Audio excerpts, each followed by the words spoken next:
नमस्कार मित्रांनो, स्वागत आहे तुमच्या आयुर्वेदा मराठीमध्ये. आज आपण इम्पॉर्टंट एमसीक्यू सीरीज मधून शब्द प्रमाण पाहणार आहोत. शब्द यावरती क्वेश्चन असा येतो की शब्दाचं लक्षण लिहा, शब्दाचे प्रकार सांगा. बरोबर, तर हे आपण आज पाहणार आहोत. किंवा मग शब्दासोबत अजून एखादा कंबाईन क्वेश्चन येऊ शकतो, जे की तुम्हाला एलक्यू साठी विचारला जाऊ शकतो. तर बघूया सुरुवातीला शब्द म्हणजे काय. शब्द कशाला म्हणायचं, शब्द प्रमाण म्हणजे काय, तर आप्तवाक्यम शब्द. तर्कसंग्रह म्हणतात आप्तवाक्यालाच आपण काय म्हणतो, शब्द म्हणतो. जे काय आप्ताची आपण डेफिनेशन बघितलेली. आप्त कशाला म्हणायचं, या आप्ताच्या वाक्याला शब्द असे म्हणतात. आप्ताचे जे वाक्य असतात त्यांनाच आपण शब्द असे म्हणतो. किंवा मग दुसरी एक लक्षण आहे, श्रोत्र गुण श्रोत्र ग्राह्यो गुणः शब्द. श्रोत्र ग्राह्यो गुणः शब्द म्हणजे काय, तर श्रोत्रद्वारे म्हणजे कर्णेंद्रियाद्वारे जे ग्रहण केलं जाते अशा गुणांना आपण शब्द म्हणतो. म्हणजे थोडक्यात जर सांगायचं झालं तर जे काय आपण कानाद्वारे जे काय ऐकतो अशाला आपण शब्द असे म्हणतो. बरोबर की नाही, जे कानाद्वारे आपल्याला ऐकू येते त्याला आपण शब्द म्हणतो. किंवा मग आप्तवाक्यांनाच आपण काय म्हणतो, शब्द म्हणतो. आलं लक्षामध्ये, हे झालं त्याचं लक्षण. त्यानंतर आता याचे प्रकार बघूया आपण. तर्कसंग्रहानुसार शब्दांचे मुख्य दोन प्रकार पडतात. एक म्हणजे गुणरूप शब्द आणि प्रमाणरूप शब्द. शब्दाचे दोन प्रकार पडतात, गुणरूप आणि प्रमाणरूप. गुणरूप शब्द म्हणजे काय, तर श्रोत्रग्राह्य गुणः शब्द. आपण जे आता बघितलं होतं, जे कानाद्वारे ऐकण्यात येते त्याला आपण काय म्हणतो, गुणरूप शब्द म्हणतो. जो कानाने ऐकला जातो तो गुण म्हणजेच शब्द होय. हा शब्द आकाशाचा गुणधर्म मानला जातो आणि तो केवळ श्रवण इंद्रियाद्वारे ग्रहण केला जातो. त्याच्यामुळे आपण त्याला काय म्हणतो, गुणरूप शब्द म्हणतो. म्हणजे श्रोत्रग्राह्य गुण शब्द. त्यानंतर प्रमाणरूप शब्द आहे. प्रमाणरूप शब्द म्हणजे काय, तर आप्तवाक्यम शब्द. जे आपण वर डेफिनेशन बघितली होती, आप्त व्यक्तींनी जी काही उच्चारलेले वाक्य आहेत त्यांनाच आपण काय म्हणतो, प्रमाणरूप शब्द म्हणतो. म्हणजे आप्त जे लोक असतात त्यांचं वाक्य म्हणजेच प्रमाण असतं. जे बोलले ते प्रमाण होऊन जातंय. म्हणजे चारही काळात ते तीनही काळात ते सत्य होऊन जाते. असं जे काय आहे, तर अशाला आपण शब्द म्हणतो. यातून यथार्थ ज्ञानाची प्राप्ती होते. आलं लक्षात. त्यामुळे तर्कसंग्रहानुसार आपल्याला प्रकार किती आहेत, शब्दांचे दोन प्रकार आहेत. कोणते कोणते दोन प्रकार आहेत, प्रमाणरूप शब्द आणि गुणरूप शब्द. गुणरूप शब्द म्हणजे काय, तर श्रोत्रग्राह्य गुण शब्द. आणि प्रमाणरूप म्हणजे काय, तर आप्तवाक्यम शब्द. आलं लक्षामध्ये. गुणरूप म्हणजे जे की कानाने ऐकण्यात येते ते शब्द, आणि प्रमाणरूप म्हणजे जे आप्तांनी उच्चारलेले शब्द. त्यानंतर आता हे बघा, गुणरूप शब्दांचे उपप्रकार पडतात काही. आता त्याचे उपप्रकार कोणते, ध्वन्यात्मक शब्द आणि वर्णात्मक शब्द. म्हणजे जे की ध्वनीतून आवाज निर्माण होतो, जसे की तबला आहे, गिटार आहे. तर यामधून जी काही ध्वनी उत्पन्न होते, तर या ध्वनीमधून जे शब्द उत्पन्न होतात त्याला आपण ध्वन्यात्मक शब्द म्हणतो. आणि वर्णात्मक शब्द म्हणजे काय, तर घशातून किंवा कंठातून भाषा रूपाने उत्पन्न होतात त्याला आपण काय म्हणतो, वर्णात्मक म्हणतो. जे की मी बोलतोय ते काय येतं, वर्णात्मक आहेत. आणि मी जेव्हा असा आवाज करेल किंवा मी बासरी वाजवेल, गिटार वाजवेल, ते कोणते शब्द झाले, ध्वन्यात्मक शब्द झाले. आलं लक्षात. तर बघा आपण, हे झाले कशाचे प्रकार, गुणरूप. आता प्रमाणरूपचे शब्दांचे उपप्रकार बघूया आपण. आता याचे दोन प्रकार आहेत, वैदिक आणि लौकिक. वैदिक म्हणजे काय, तर जे ईश्वराद्वारे उच्चारले गेलेले आहेत वेदामधील शब्द जे आहेत त्याला वैदिक म्हणतो, जे पूर्णतः प्रमाण मानले जातात. आणि लौकिक म्हणजे काय, आता लौकिक मध्ये सुद्धा दोन टाईप आहेत. एक म्हणजे आप्तवाक्य आणि दुसरं म्हणजे अन्य वाक्य. लौकिक मध्ये दोन प्रकार, आप्तवाक्य आणि अन्य वाक्य. म्हणजे आप्तांनी, जे ज्ञानी आहेत, जे सत्यवचनी व्यक्ती आहेत, यांनी उच्चारलेले शब्द हे देखील प्रमाण आणि विश्वसनीय मानले जातात. हे झाले आप्तवाक्य.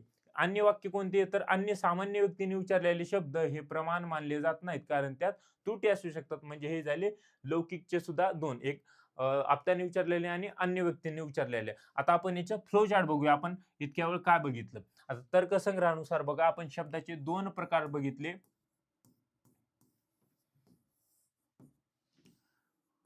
गुणरूप शब्द आणि प्रमाणरूप शब्द. आता याचे परत दोन टाइप्स बघितले, टॉपिक गुणरूपाचे पडतात दोन. एक म्हणजे ध्वन्यात्मक शब्द,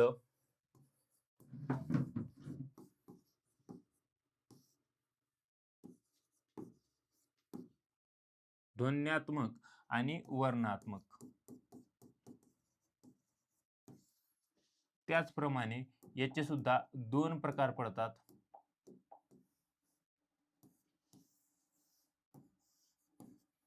वैदिक आणि लौकिक.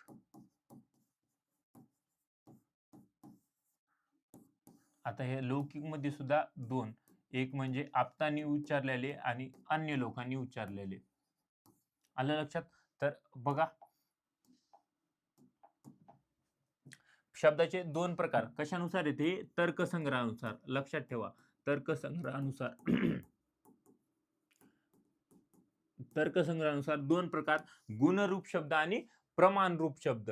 हे गुणरूप शब्द जे आहेत, गुणरूप शब्दाचे दोन प्रकार पडतात. एक म्हणजे ध्वन्यात्मक आणि एक म्हणजे वर्णात्मक. ध्वन्यात्मक म्हणजे काय? जे काही तबला, गिटार आहे, हे जे काही ध्वनी प्रोड्यूस करतात, बासरी जी आहे, या ध्वनी प्रोड्यूस करणारे ध्वन्यात्मक. आणि वर्णात्मक म्हणजे वर्ण प्रसन्न करणारे, वर्ण उत्पन्न करणारे. जी मी काय बोलतोय, संस्कृत भाषा आहे, हिंदी भाषा आहे, मराठी भाषा आहे, वर्ण ज्यातून उत्पन्न होतात ती आहे वर्णात्मक शब्द. आलं लक्षात? गुणरूपाचे दोन प्रकार पडतात, ध्वन्यात्मक आणि वर्णात्मक. त्याचबरोबर प्रमाण रूप जे आहे, या प्रमाण रूपाचे सुद्धा दोन प्रकार पडतात. एक म्हणजे वैदिक आणि दुसरं म्हणजे लौकिक. वैदिक म्हणजे काय? जे ईश्वराद्वारे उच्चारलेले आहेत. आणि लौकिक म्हणजे यामध्ये दोन, जे की आप्ताद्वारे आणि अन्य लोकांद्वारे उच्चारलेले. आलं लक्षात?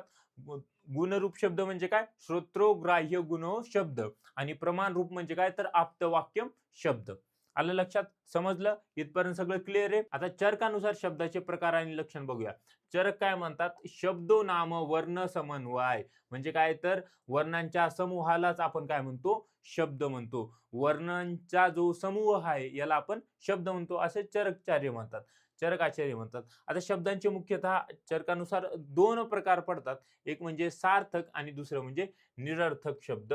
सार्थक शब्द म्हणजे काय? तर ज्या शब्दातून स अर्थ आहे, ज्यामधून काहीतरी अर्थबोध होतो, अशाला आपण सार्थक म्हणतो. निरर्थक म्हणजे काय? त्याच्या नावातच आहे, त्यातून काहीही अर्थ कळत नाही. ज्यातून कसलाही अर्थ कळत नाही तो झाला निरर्थक. ज्यातून अर्थ कळतो तो झाला सार्थक. ज्या शब्दांना किंवा वर्णांच्या समूहाला काहीतरी विशिष्ट अर्थ प्राप्त होतो त्याला सार्थक म्हणतात.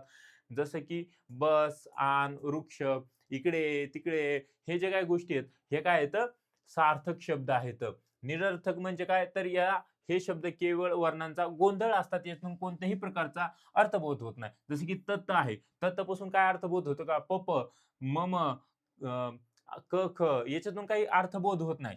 तर हे जे काय आहेत हे झाले निरर्थक शब्द. आलं लक्षामध्ये?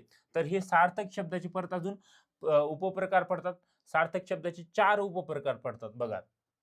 दृष्टार्थ शब्द, अदृष्टार्थ शब्द, सत्य आणि असत्य.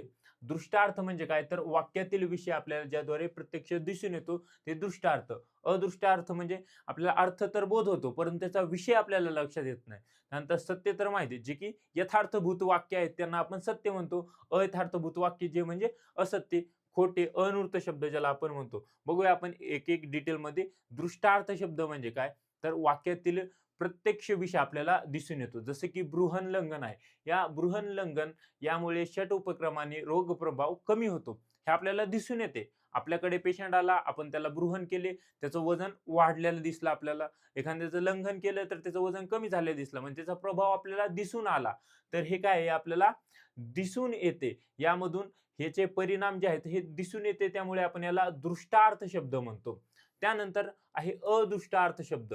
अदृष्टार्थ शब्द म्हणजे काय? तर या शब्दांमध्ये वाक्यातून अर्थबोध नक्की होतो, आपल्याला कळतंय, त्याचा अर्थ पूर्ण कळतो, परंतु याच्यातून विषय आपल्याला समजत नाही. कसा समजत नाही? जसं की बघा, आता मोक्ष आहे, पुनर्जन्म आहे. हे पुनर्जन्म तुम्ही बघितलाय का? याच्यातून तुम्हाला कळाला काय कशा पद्धतीचा प्रत्यक्ष मोक्ष असतो, कशा पद्धतीचे पुनर्जन्म असतो, हे आपल्याला माहित नाही. मोक्ष आहे का? तर आहे, तत्वज्ञानाने सिद्ध झाले, परंतु तो कसा आहे हे आपल्याला समजत नाही. त्यामुळे हे झाले अदृष्टार्थ शब्द. या संकल्पनेचे अस्तित्व शास्त्रात आणि तत्वज्ञानात सांगितलेलं आहे, परंतु ते भौतिक डोळ्यांनी पाहता येत नाही किंवा सिद्ध करता येत नाही. त्यामुळे ते झाले अदृष्टार्थ शब्द. त्यानंतर सत्य. सत्य कशाला म्हणायचं? जे की यथार्थभूत वाक्य आहेत. यथार्थभूत वाक्य किंवा शास्त्रोपदेश आहेत त्यांना आपण सत्य म्हणतो. जसे की साध्य औषधांची चिकित्सा आहे, त्रिदोष आहे, पंचमहाभूत सिद्धांत आहेत. हे काय सत्य आहेत. असत्य काय तर अयथार्थभूत वाक्य. अयथार्थभूत वाक्य म्हणजे काय? काहीतरी फालतू गोष्टी. जसे की शीत आहे, अग्नी थंड असतो का? नाही असत. तर हे जे काही विधान आहे, हे असत्य विधानाला आपण असत्य शब्द म्हणतो किंवा अनूर्त शब्द म्हणतो. आलं लक्षामध्ये? तर चरकाचार्यानुसार बघा 2 प्रकार बघितले आपण. आचार्य चरकानुसार शब्दांचे 2 प्रकार. एक म्हणजे सार्थक आणि दुसरं म्हणजे निरर्थक शब्द.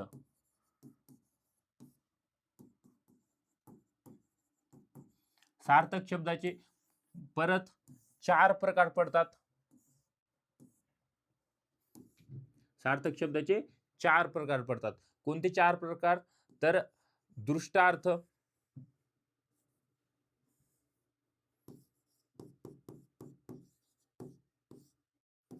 अदृष्टार्थ, दृष्टार्थ शब्द, अदृष्टार्थ शब्द, अनूर्त शब्द आणि सत्य. म्हणजे याला अनूर्तला आपण असत्य म्हणू शकतो. येस.